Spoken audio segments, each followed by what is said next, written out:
지난 5월부터 시작해서 베드로 전서 이렇게 강해를 시작했습니다. 그래서 베드로 전서가 끝나고 베드로 후서를 시작하고 오늘이 이제 베드로 후서를 마무리하는 그런 날이기도 합니다. 이 기간은 저에게는 우리 항암 치료를 받는 기간이었기도 하고 가슴을 열고 수술을 하는 큰 수술도 하고 그리고 지금은 방사선 치료를 받고 있는 그런 기간이기도 했습니다. 이 기간 동안에 제가 병원에 입원해 있는 그 기간을 제외하고는 이 강단을 지키려고 이렇게 노력을 했습니다. 주변에서는 제가 항암 치료를 받는 동안에 이 강단에서 설교를 한다고 하니까 아니 어떻게 그렇게 설교를 하냐고 대단하다고 이렇게 이야기해 주시는 분도 계셨습니다. 그런데 제가 이제는 한두 주만 있으면 방사선 치료도 마무리되고 이제 의료진이 할 수 있는 모든 치료를 마무리하게 됩니다. 암 3기에서 4기 제가 진단을 받았었는데요. 이렇게 4월부터 시작해서 한 9개월 동안에 이 모든 치료를 마무리할 수 있었던 것은 정말로 하나님의 은혜 아니면 설명할 수 없을 것 같습니다. 그런데 제가 지금 생각해 보니까 그렇게 힘든 항암과 수술에 또 여러 가지 치료 과정을 이겨낼 수 있었던 이유는 저는 이 강단을 지켰기 때문이 아니었을까 생각을 해봅니다. 힘든 기간이었던 것은 사실이지만 그럼에도 불구하고 우리 청년들에게 말씀을 증거하기 위해서 말씀을 묵상하고 기도하고 그 말씀을 연구하면서 기도하는 가운데 하나님께서 살려주셨구나 이런 마음이 드는 거예요. 여러분도 지금 제 외모를 보면 항암 치료를 받고 있는 뭐 이렇게 암 진단을 받았던 사람이다라고 안 느껴지시지 않습니까? 오히려 예전보다 더 젊어졌잖아요.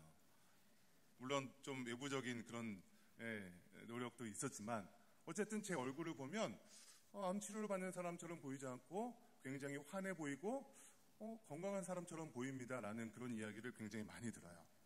이것은 아무리 생각해도요 하나님의 은혜다라고 생각할 수밖에 없어요. 단 한 가지 그 설명을 한다면 정말로 제가 이 기간 동안에 어찌 되었던 하나님의 말씀 가운데 서 있었기 때문에 이런 일이 가능하다라고 저는 생각하는 거예요. 여러분, 저는 이렇게 하나님의 말씀은 사람을 살리는 말씀이에요. 그리고 희망이 없는 자들에게 희망을 주는 말씀이 바로 하나님의 말씀입니다. 아픈 자들을 치료하는 것이 바로 하나님의 말씀이라는 것이에요.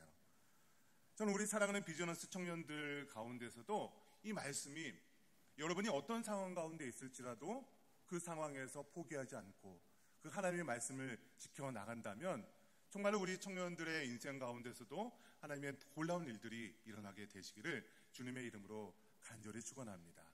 우리 본문 말씀 10절을 다시 한번 읽어보도록 하겠습니다. 시작. 그러나 주의 날이 도둑같이 오리니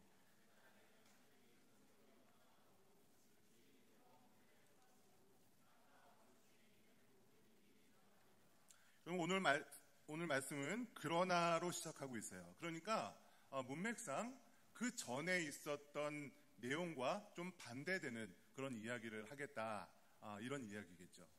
그러면 그 전에 있었던 얘기가 무엇이었습니까? 우리 지난주 말씀이기도 했는데요. 주님은 어떤 이들이 더디다고 생각하는 것처럼 더딘 것이 아니라는 거죠.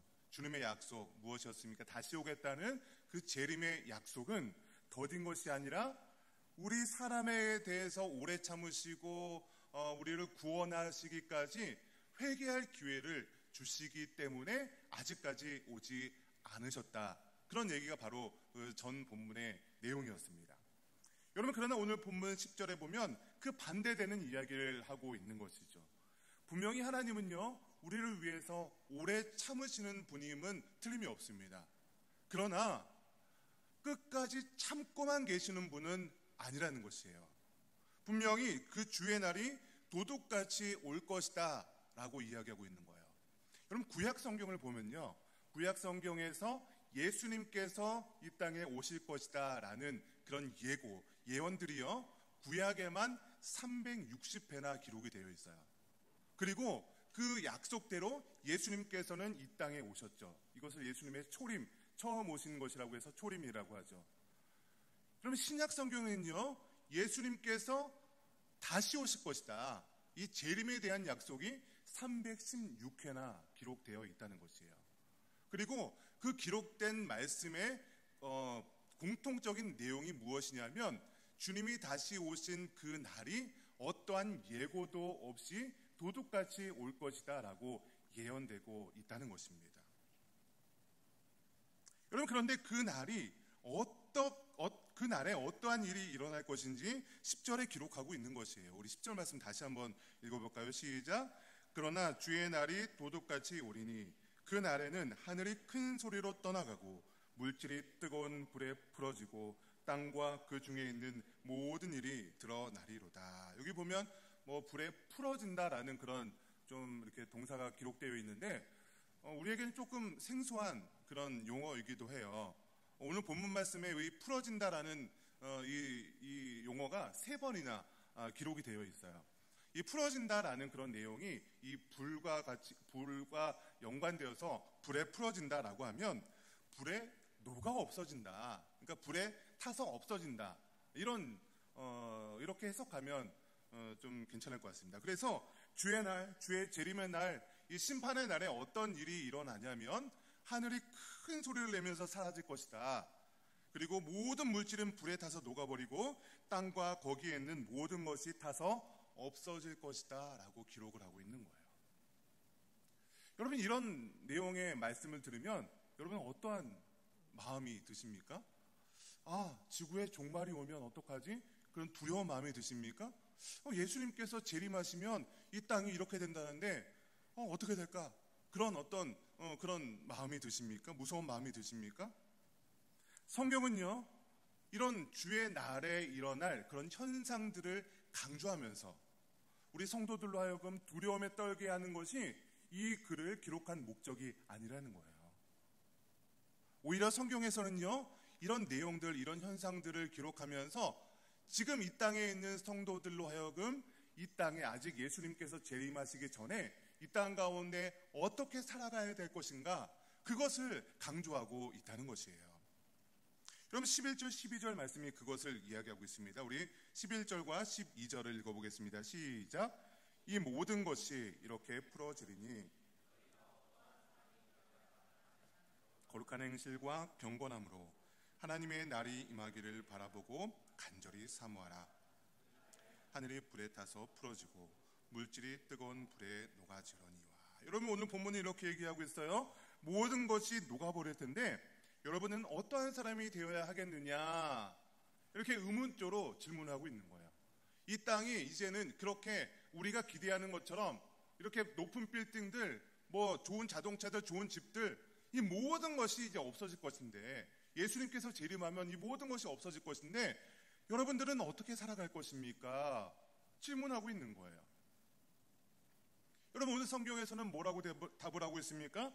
거룩한 행실과 경건함으로 하나님의 날이 임하기를 바라보고 간절히 사모하라 라고 이야기하고 있다는 것입니다.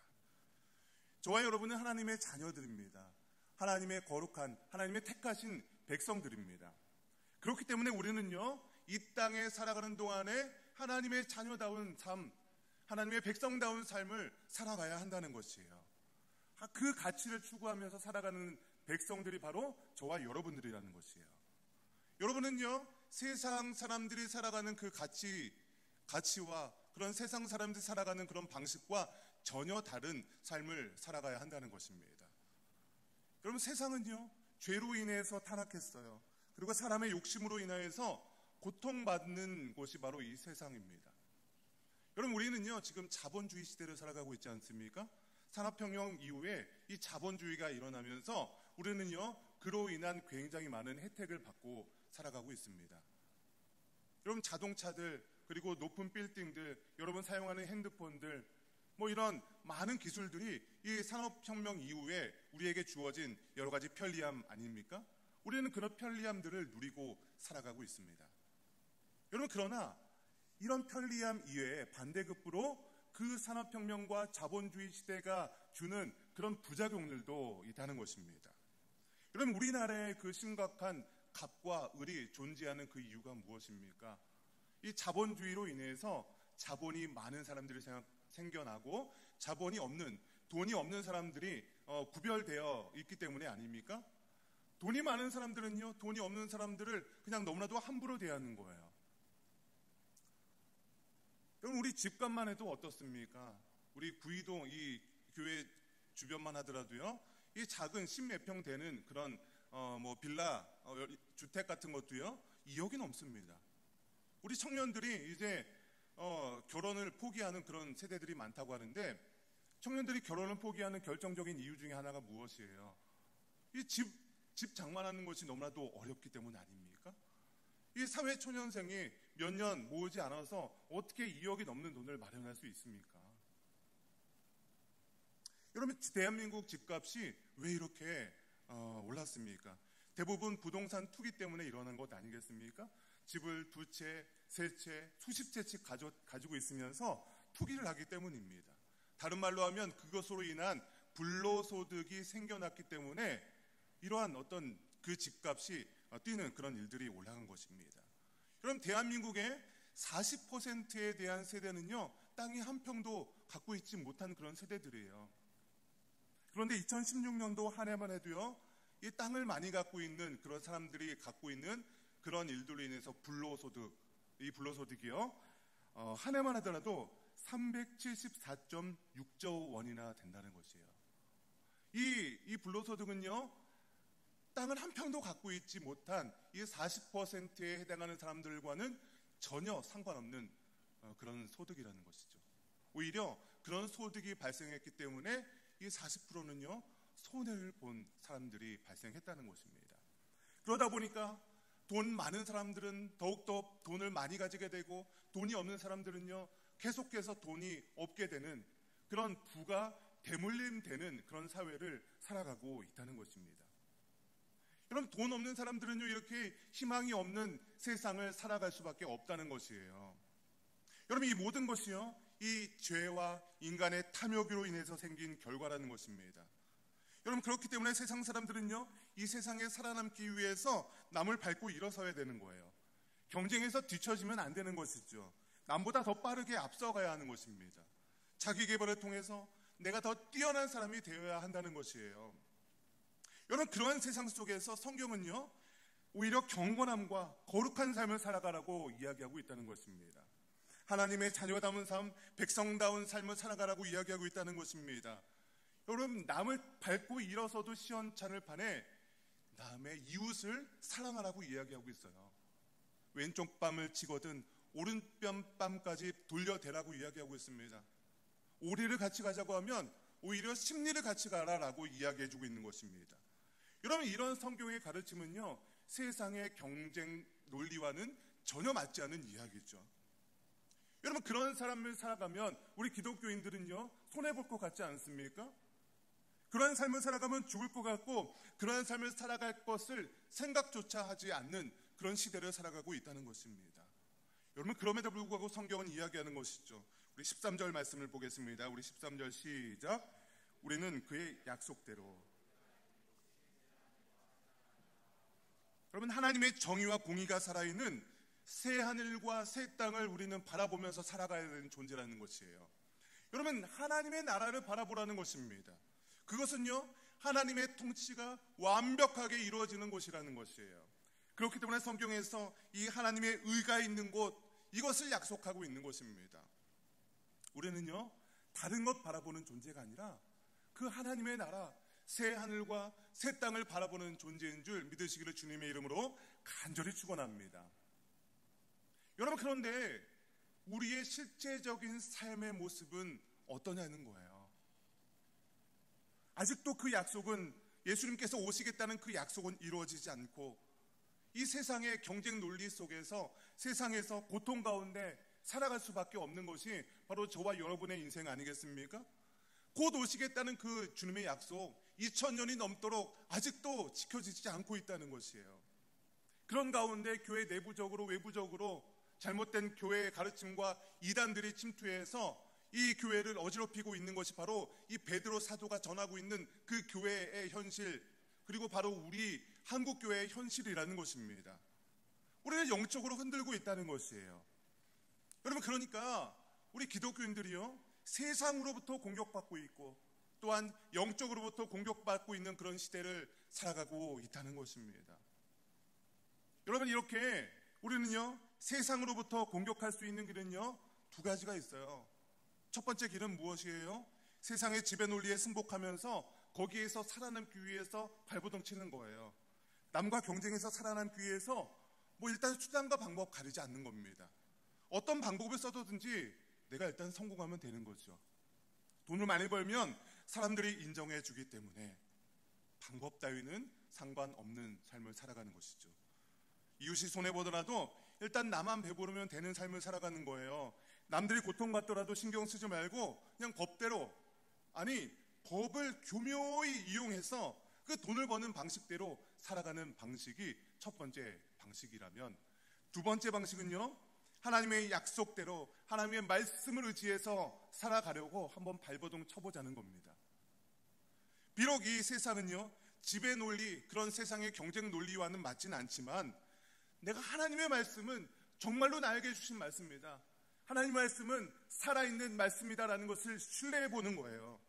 그러면서 그래, 하나님의 말씀이 이렇게 하라고 하셨지, 그래, 내가 하나님의 말씀대로 살아봐야겠다, 하나님의 백성다운 삶, 하나님의 자녀다운 삶을 살아봐야겠다라고 결심하고 그대로 한 걸음 한 걸음 나아가 보는 것입니다. 나의 인생의 주인이 돈이 아니라, 물질이 아니라 나의 주인은 하나님임을 내가 바로 믿으면서 그것을 의지하며 살아가 보는 거예요. 여러분, 이러한 삶을 살아가면 어떠한 삶이 되겠습니까? 실패하는 삶을 되겠습니까? 하나님께서는요, 그런 자들에게 반드시 축복해 주신다고 성경 여러 곳에서 약속하고 있다는 것, 여러분 믿으시기를 주님의 이름으로 축원합니다. 여러분, 그렇다면 영적으로 공격받는 삶에서 승리하는 비결은 무엇이겠습니까? 우리 본문 17절 말씀을 같이 읽어보겠습니다. 시작. 그러므로 사랑하는 자들아, 너희가 이것을 미리 알았은즉.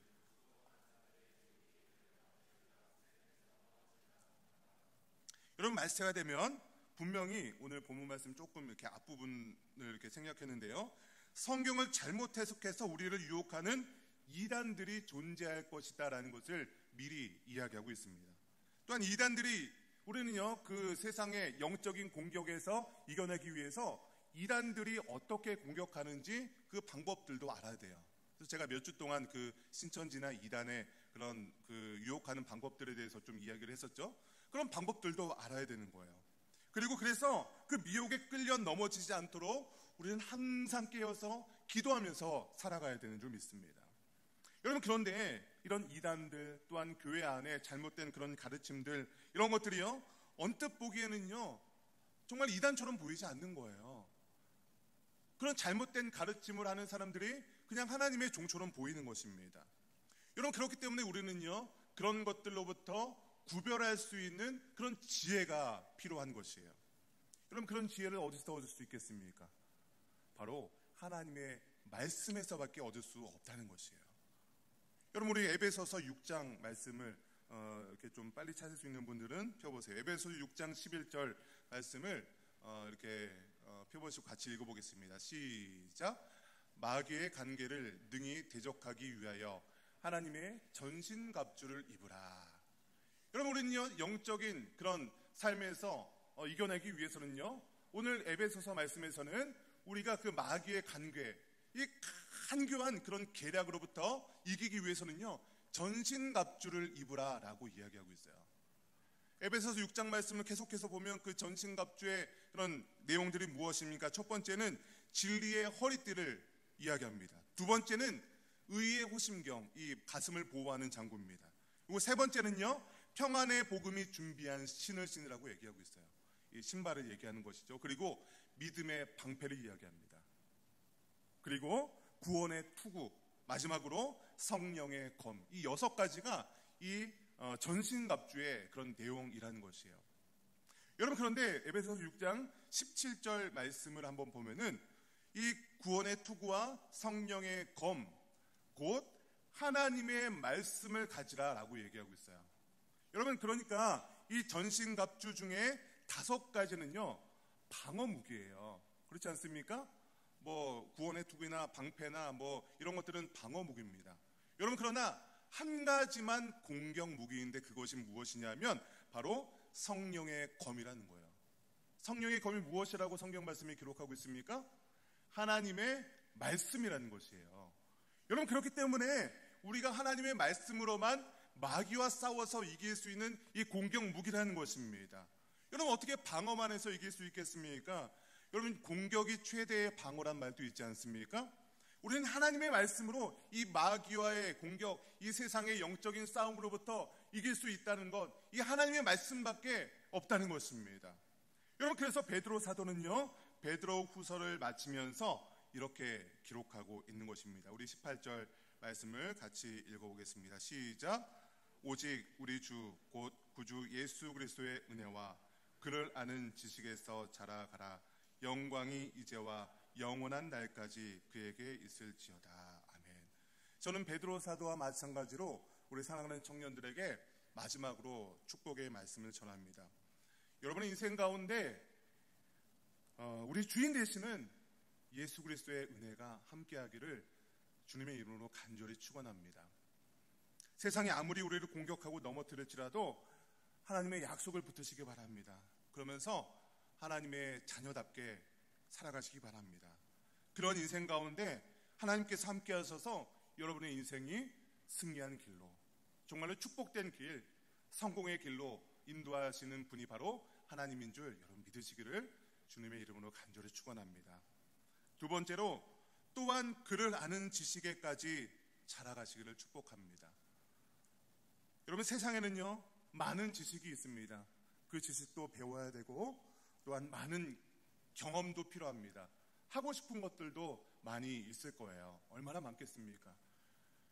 여러분, 그러나 그 모든 것들 중에 우선순위에 하나님의 말씀을 두기를 간절히 바랍니다. 하나님의 말씀을 알아가는 것이 여러분의 삶을 가장 윤택하게 할 줄 믿으시기 바랍니다. 또한 세상의 많은 이단과 잘못된 가르침에서 하나님의 말씀만이 여러분들을 지킬 수 있다는 것 여러분 믿으시기를 주님의 이름으로 간절히 축원합니다. 하나님의 은혜와 평강이 여러분의 삶 가운데 충만하기를 주님의 이름으로 간절히 축원합니다. 여러분, 이 시간 같이 좀 찬양하면서 좀 기도하고 나아가기 원합니다.